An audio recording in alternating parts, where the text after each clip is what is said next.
I am Stephen Enti, and I'm here to introduce you to my new show, Stephen Enti Connect.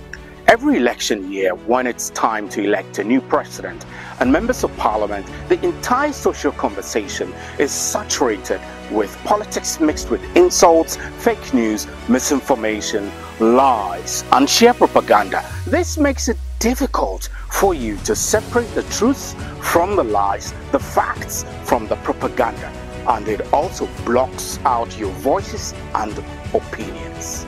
On Stephen Enti Connect every week, we will connect with Ghanaians across the globe, from Ghana, from the United States, Canada, Australia, UK, China, Japan, and wherever they are. And together, we will make our voices heard, we will make our views matter, and we will shape the debate on issues that affect our country. I want conversations that respect everyone's views. I want a clean conversation.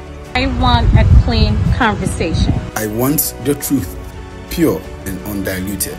I want my voice to be heard and to ensure that Ghana works for me and my generation after. Our sweat builds Ghana, and we want a development that reflects our wishes. That's what I am committed to, and that's what I will deliver. I am Stephen Enti.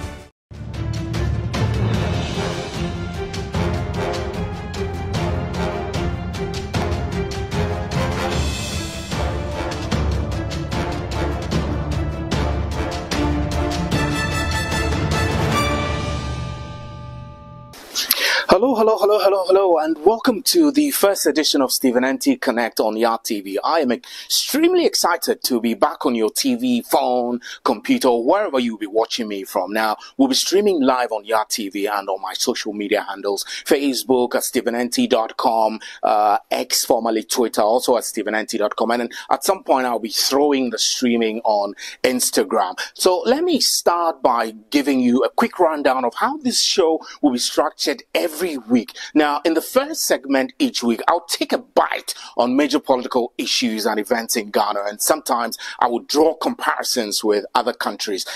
This is a kind of editorial which will see me presenting what I call raw and unfiltered analysis. I'll be challenging popular narratives. I'll be encouraging my viewers to question mainstream perspectives of these trends. And then, in the second segment, I will explore the interconnectedness of political decisions, policies, and their real-world implications. By connecting the dots, I will aim at unveiling the broader picture, which is often overlooked in the news cycle. And here is where I will hear mostly from non-political experts who will help me dissect the issues and lay bare the facts underneath the lies, propaganda, and political twists. I will be engaging the political actors too when I get them.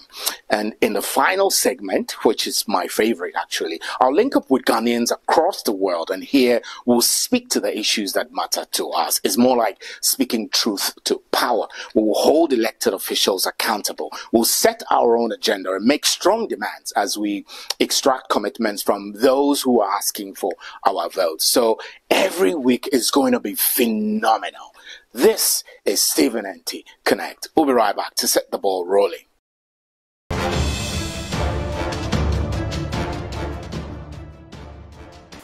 Welcome back. Now, exactly 4 years ago around this time, I was leading political discussions on TV3 on Election Watch, where I had Professor Ezekiel Norte from the Statistics and Actuarial Science Department of the University of Ghana and Dr. Kwame Asasanti from the Political Science Department, who together were making predictions of the winners and losers of the 2020 elections using their research data, which dates back to 1992. Now, the MPP won that election, we all know, and they formed the government for 8 years. But as is very typical in Ghana, there were so many conspiracies about the election results which declared President Akufo-Addo as the winner.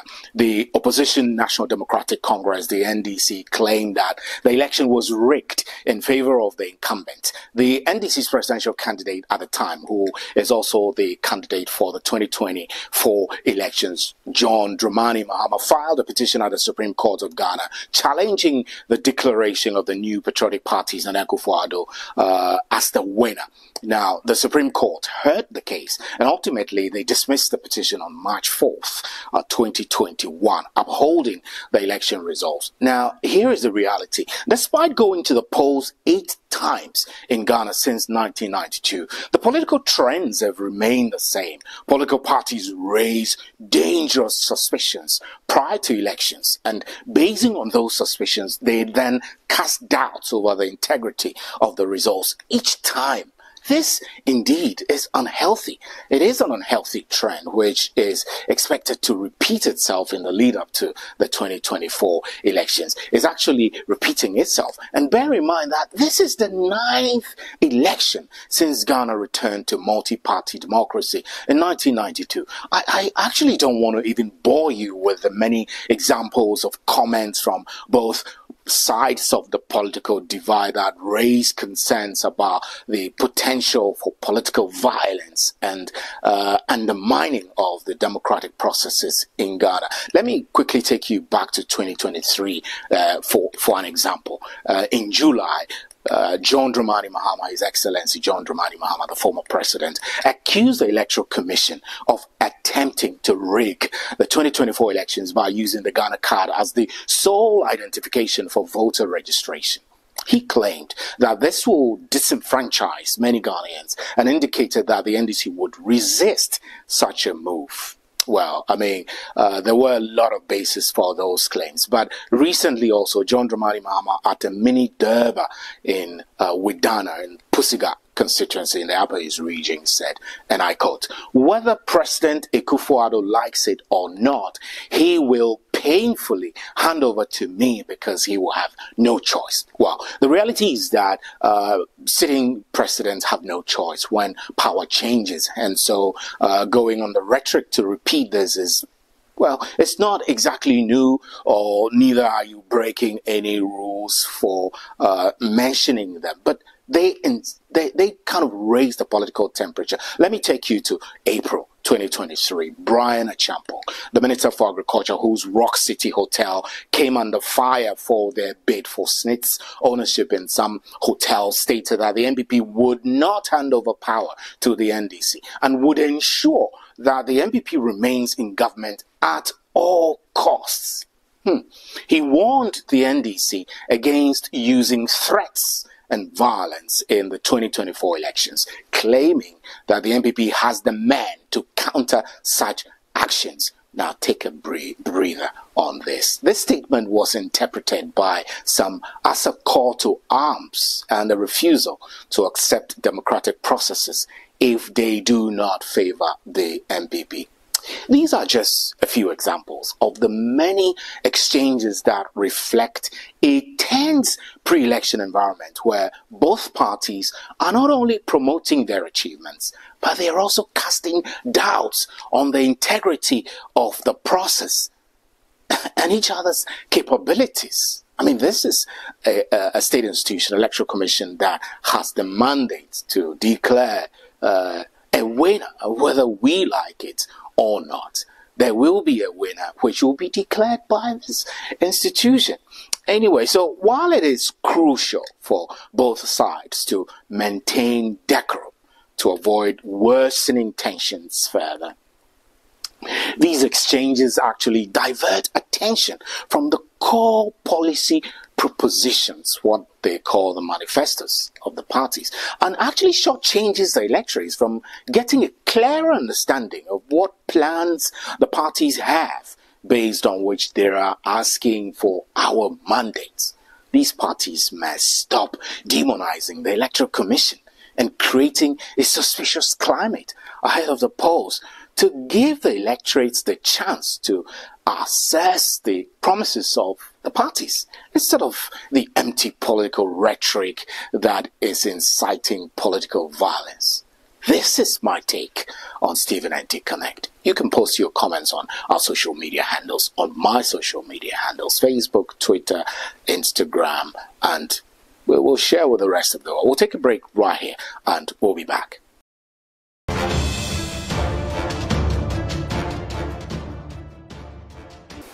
Welcome back. Let's now take a look at the two main political parties and what they are promising.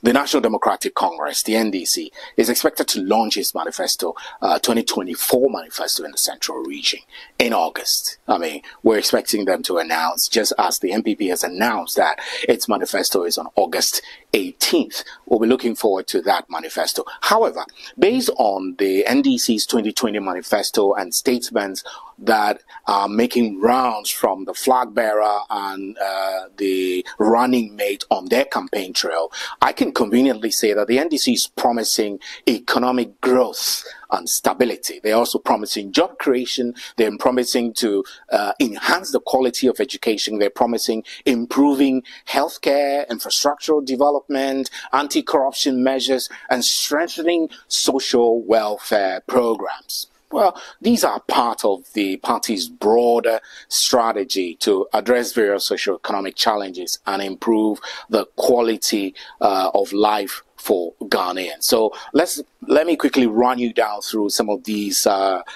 indicators and promises in summary. Now, one, economic growth and stability. The party's flagship economic policy is the 24-hour economy. The NDC is promising to boost economic growth through investment in infrastructure, support for small and medium-sized enterprises, and improve fiscal management. The party is also promising to establish what it calls industrial parks and to create a conducive environment for businesses to thrive. There are also discussions about the establishment of Women's Bank. The running mate, Professor Nana Opoku Ajimai, describes it as, I quote, the single most important push for women in this country.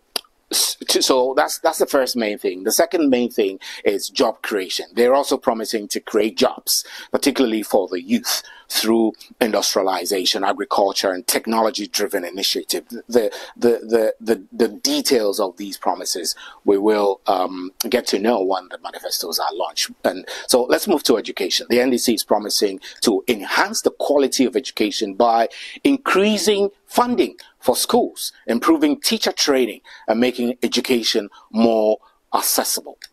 Let's jump to healthcare. The party is promising healthcare services and expanding access to quality healthcare facilities are central to the platform. Infrastructure development also. The party is promising significant investment in infrastructure, including roads, transportation, and housing projects.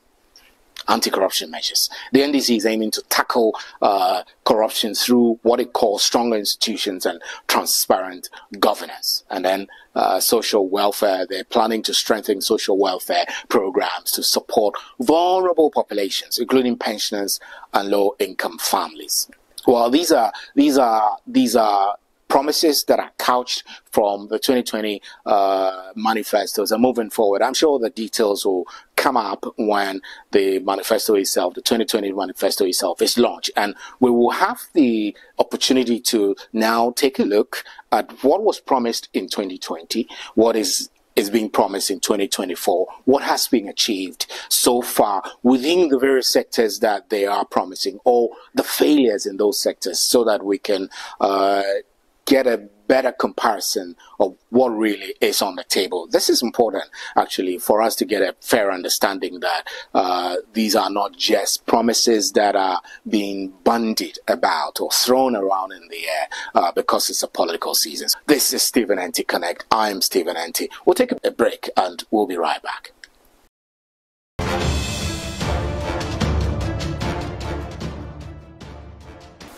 Let's hear from some of our brothers and sisters in the United States. I mean, we are able to access the US because we're streaming from the United States, so it was easy for us to connect with our brothers and sisters in the United States. So the critical question I ask is, what do you make of the political parties always questioning the credibility of the Electoral Commission. Do you think that the EC is doing its job, or perhaps the political parties just do not trust the Commission because they don't have a clear message? I think it's a two-way problem. Okay. So first of all, I would say that the political parties, when they get into power, they know what they can do to manipulate the East. That is why sometimes they complain when they are out of power. So, well, yes, they know what they can do when they are in power. So when they get out of power, they are scared that the same thing they could do can be used against them. So, for instance, when you have an issues of appointing politically exposed individuals into the office, then I think it's a good cause to complain about the effectiveness and the independence of the EC. You look at how pettiness of how they get to remove Mrs. Charlotte Osei, you should have a legitimate concern to complain about the effectiveness and independence of the EC. Here we have an EC where she walks around with a soldier, which has never happened in our situation or in our history before. So yes, there's a good cause to complain about such situations, and the EC should also have a responsibility to also prove themselves otherwise for this thing to be resolved. I think the law should be changed in terms of the appointment of people to such an independent and important body of the nation. So one, I think we need to revise our laws to make sure that it doesn't lie in the bosom of the president to choose who becomes an EC or the officials and even the deputies as well. And things will be better. Okay, so I'm looking at the various political parties and their messages. So this week I've been delving into the NDC and their promises. Next week, when we get the chance, we'll also take a look at the MPP and their promises. So the NDC is promising a women's bank and other things that they say will help grow the economy and make it more stable. They have the 24-hour economy promise policy, for example. Do you have a clear understanding of what it is? I mean, the 24-hour economy and what it will achieve? First of all, Ghana finds itself in a very unfortunate situation in terms of our next election, because first of all, 24 hours is not a policy. If there's no need for production to go on for 24 hours, nobody will run his company for 24 hours. So it's not a policy in the first place. Two, we don't need to necessarily have a women's bank to revive our distressed economy, right? Here we cannot pay our debt. We are doing domestic debt exchange, putting pensioners who have invested their money into the nation they served, and they can get the money back. And your solution is a women's bank.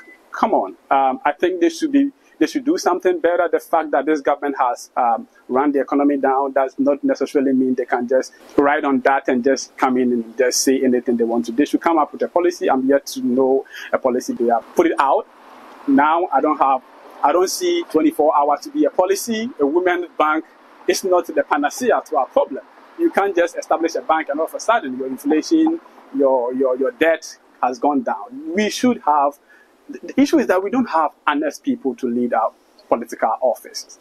You should be honest to the Ghanaian people that this is the situation. It's going to take this amount of time. We will not be able to do this A and B. We will not be able to construct this number of roads in the next that. Let the Ghanaian people understand that. And we all go through the process so that we can come out successfully. We don't run the economy on dishonesty. So you also mentioned that the fact that the economy has been messed up by the incumbent administration under the leadership of the current government, Nana Akufo-Addo and the MPP, doesn't mean that promises need to be bandied around without specifics, if I understood you right. But as we head into the election, there are expectations. There are expectations from both sides. Yeah. Expectations from the NDC. Yes. Expectations from the MPP. Yes. You are a Ghanaian living abroad. What are your expectations from the two main political parties, NDC and MPP? Which of them would you trust most to deliver? So first of all, the NDC and the MPP has failed Ghanaians. They should have fielded a different candidate for these positions. So with the likes of Dr. Bawumia. He represents a dishonest man. Looking at the metric he put out, the kind of image he put out in opposition, where you tell us that when you run the economy into distress, you end up in IMF. When your exchange rate, when your fundamentals are weak, the exchange rate is going to expose you. Now, at the time, the exchange rate was 3.8 to $1. Now we are talking around 16 cedis to $1. That means that you didn't, or you were incapable to do the job after 7 years. So you can't give an excuse to that just by saying I'm a mate, and then you had a responsibility as a vice president, you were not able to deliver. If you hire a watchman to watch your house and the person is not able to deliver consistently for 7 years, that watchman deserves a sack. Secondly, the NDC's candidate is still not able to put out specific measures or policies to tackle these problems we find ourselves. So that is why I mentioned that the fact that we are in distress doesn't mean that you can just ride from the back door and just jump in and take advantage of the situation we have. We should have a proposed measures and solutions, unless maybe they are scared to promise because of the precedent we find ourselves. But you should have some specific policies to deal with the situation we find ourselves in. It's a very dire situation, and I think we need clear-cut policies to deal with these issues. So, I mean, from what you're saying, I understand that you virtually don't have the trust in both sides to deliver what you think it would take to fix our country. What single thing are you not happy about under the current MPP government? Do you think the NDC provides a better alternative to that problem? I'm not saying that, but I believe that a vote for Dr. Bawumia represents dishonesty. It shows that you can just say whatever you want to say and get yourself into power. That is not the kind of training we would like to give the young. And what about a vote for John Mahama? And a vote for John Mahama, clearly, it's an empty vote. Why do I say an empty vote? This person is just saying, okay, this person has failed, so also try me. Well, it doesn't work like that. What do you bring on board? Okay, so, but if you put me in a position to make a choice, I will make a choice for someone who is not promising to fail than someone who has promised to fail. So let's do specifics. You obviously are unhappy about a lot of things in the economy, in the country, not just the economy, but in the country generally. As a person who lives abroad and has a family, who live at home, you must have expectations. And I mean, these expectations are common with a lot of people. I want you to say one thing, maybe more than one if you have in mind, but just one thing that you're not happy about under the current MPP government, and whether you think that the NDC provides a better alternative to that problem. Let me start from the later question.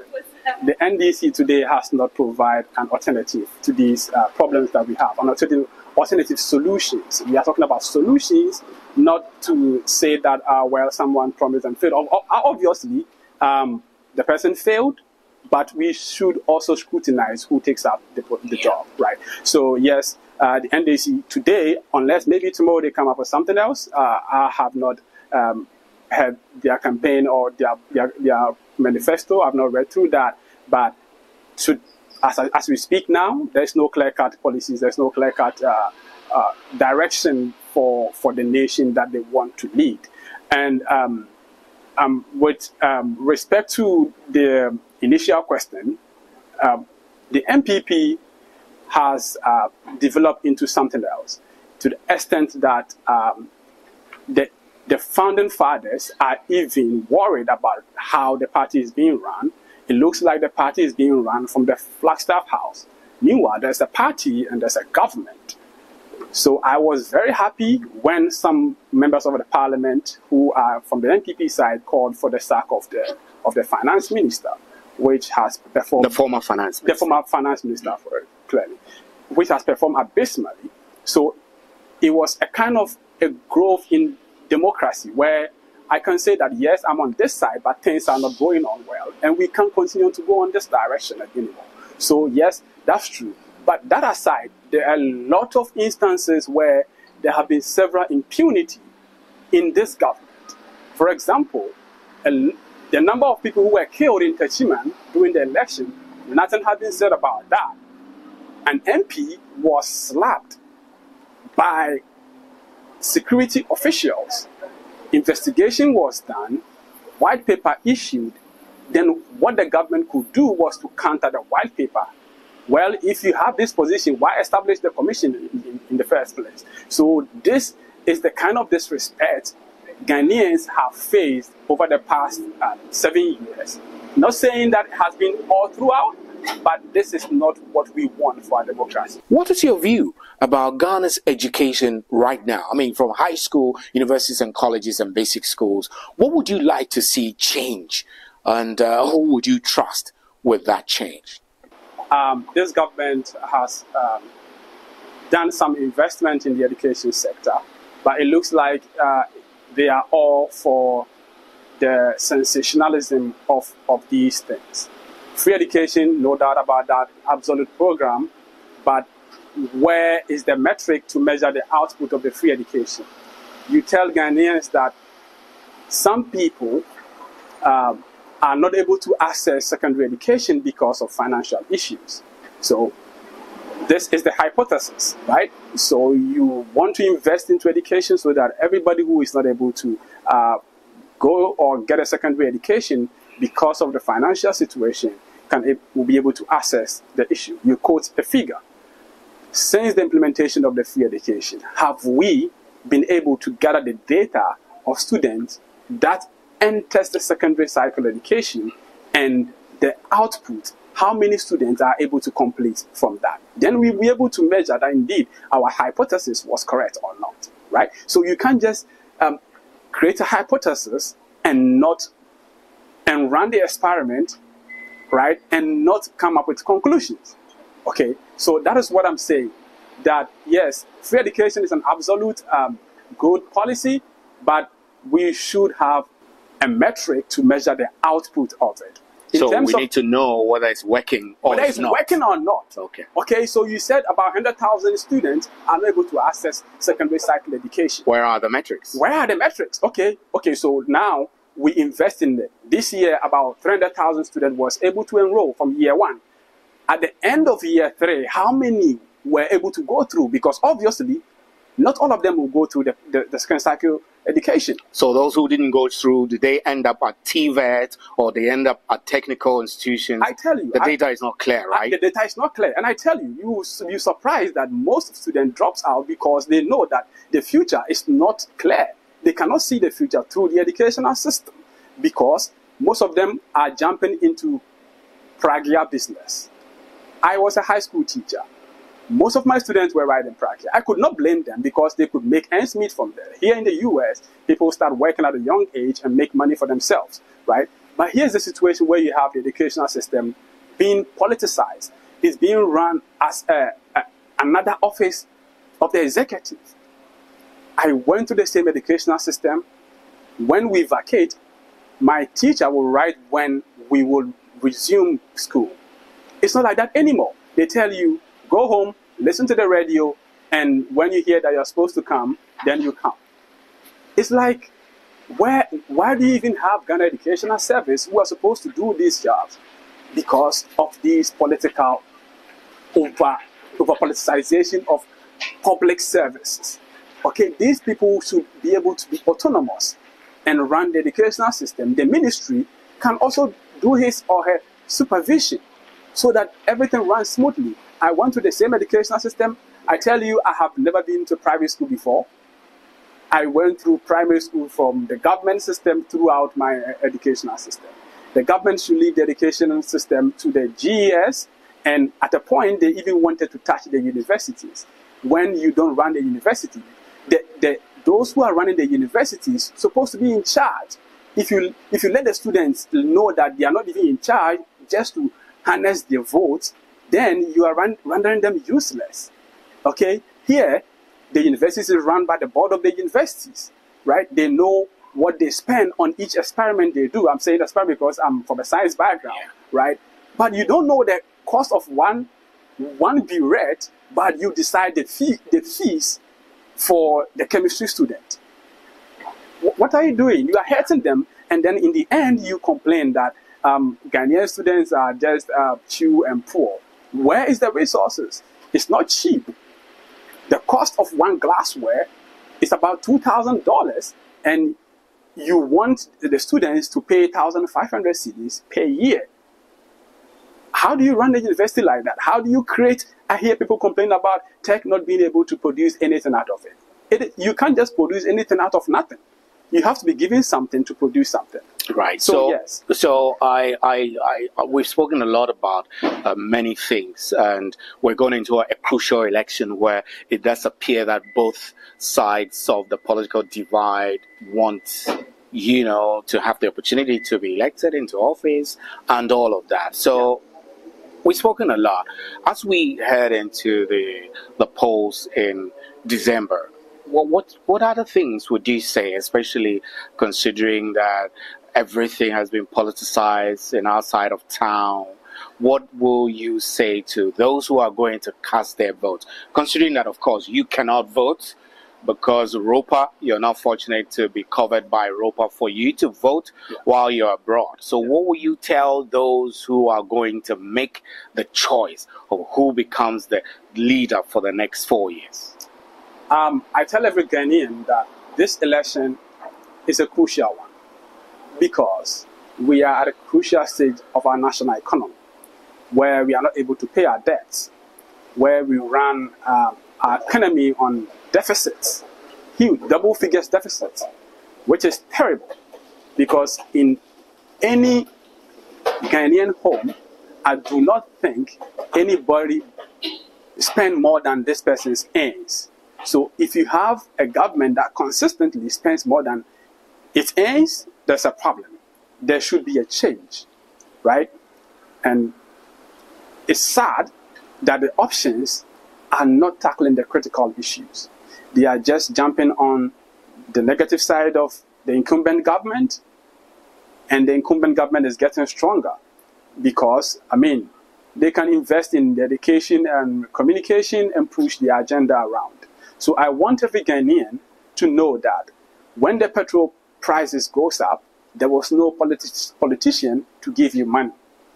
When you had a terrible day to the extent that you do not know where your next meal is coming from, no politician gave you that amount of money. So in election time, when they come and say, take this amount of money and vote for me, take the money and vote against them. Be rational. It's time to put away our religious, ethnic, and any other differences we have as people of Ghana and vote objectively. Well, those are views from the United States, from Ghanaian citizens here. You can also join the conversation. Let's hear from you. You can post your comments on all our social media handles, or you can actually send a video note to our WhatsApp line 024-517-8219, and we'll play your views to the world. This is Stephen Enti Connect.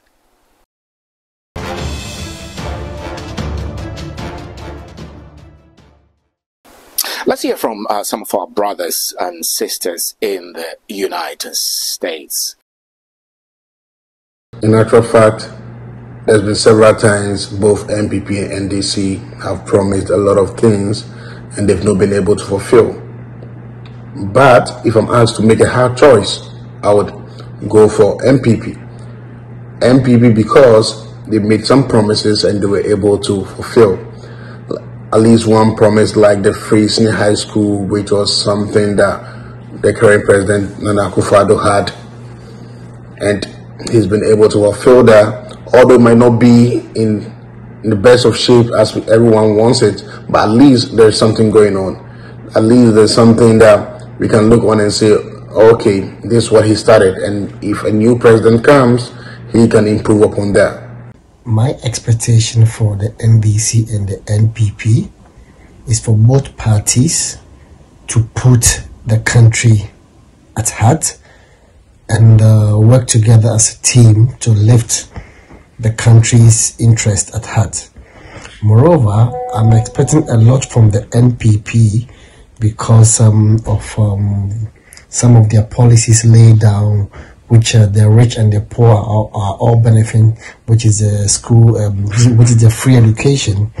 I think they are doing a good work, and also I will urge that the two political parties will consider the country at heart and not be selfish, and work hard as a team to lift the country's flag high and not their party interest or their selfish interest. Thank you. Honestly, our educational system is okay. There's nothing wrong with it, honestly. With regards to the free SHS, it's helping a lot of families. Gone were the days that if you don't have school fees, you can continue education from JSS. Now, we don't have that issue anymore. I know when they first introduced the free SHS, we had some issues. I mean, with any program, even here in the United States, with any program that has been introduced, even the Obamacare that was introduced in this country, we had to go through hell. In fact, the website was not working, there were issues. But today, nobody's complaining about Obamacare. You can go online and you can just register and pay for it, and you are insured for a whole year. So, I mean, those complaints about students not having place to sleep, would you rather they be on the street? What do you prefer? To me, our educational system is okay. There's nothing wrong with it. In fact, we need to change it, and I think this government is taking steps to make it better. All that we need to do is to support it and stop pinpointing all the problems and all the small issues that we keep seeing. We just need to stop this blame game, If you see a problem, speak about it so they can fix it. But don't try to capitalize on it, try to make political this and out of it, because, hey, whether we like it or not, we're educating the future of the country. You understand? If a program is introduced and is helping the masses, you all have to come together to support it.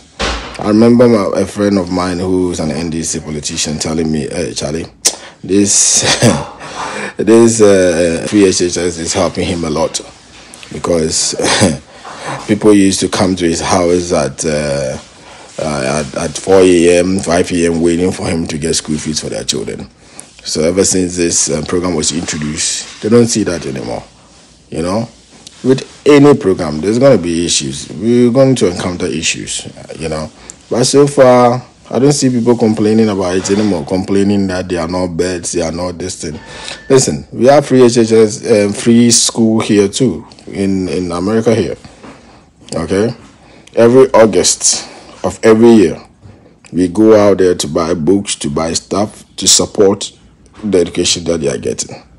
We are not paying tuition, but there are some petty things that we pay, But I do support the rich paying, Honestly, here they look at your income to see if you qualify for lunch or you don't qualify for lunch, and if you qualify for certain things that the government can produce for you for free. If you don't qualify for it, or your income ratio is too high, you don't qualify for it. If it's below a certain threshold, you qualify for it. So you get free lunch. Your daughter or your child will get a free lunch. So that's the only issue that I have with the free SHS. We can actually get the rich to chip in much more, because the cost for running that program now it's no joke. It's really expensive. It's no joke. It's a lot of money. But if we can develop a program where we can get the rich in society to chip in, to, if you can pay, let them pay. Whoever can pay, let them pay. but the poor need to go to the school for free, because we need free SHS to work for all of us. Because, hey, we are building a country and we are educating the future, and make sure we need to let things work, make sure everything works perfectly for all of us. I've enjoyed spending time with you on this first edition of Stephen N.T. Connect, and I'm extremely grateful. We'll catch up with you again next week. This is Stephen N.T. Connect. Thanks for joining us. Bye-bye.